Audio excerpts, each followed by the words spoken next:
Job opportunities are few and far in between in Ditakong village, just like the rest of the John Taulo Gaitsewe district. And not having a matric certificate makes landing a job even more difficult.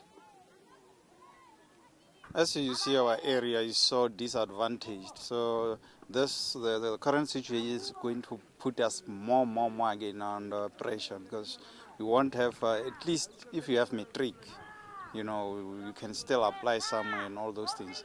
Because matric is a gate opener. Tabang Tahia dreamt of being a boilermaker, but didn't finish school after the community closed down schools for 6 months in 2012. I was used to having money in Uppington and I went back to Uppington with my girlfriend. That's why I didn't continue.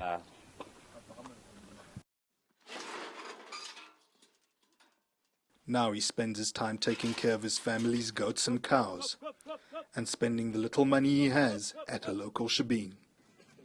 Many of the youngsters who were prevented from attending school during the 2012 protests have suffered the same fate. But now, just 2 years on, it seems perceived broken promises from government is set to allow another group of students to fall through the cracks.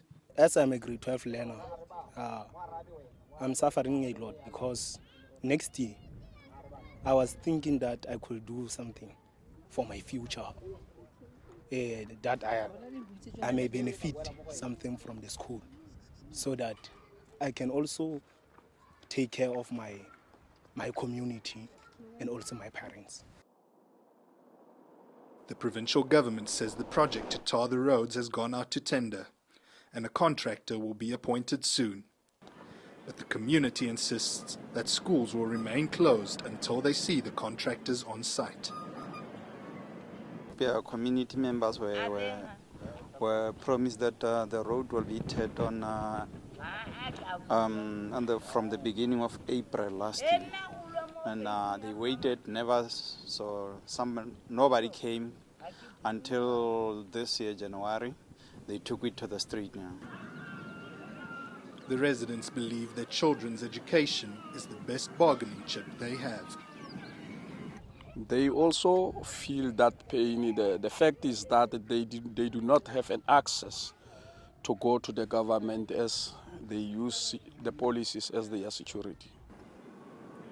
The Basic Education Department sent a ministerial team to the area to investigate.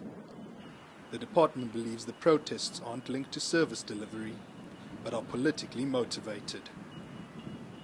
Officials from the provincial and national departments met this weekend. They're considering setting up a learning camp for matrics. They're also looking at ways to help pupils in other grades.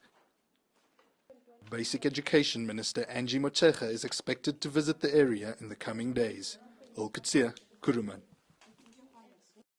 You deserve to know more. eNCA.com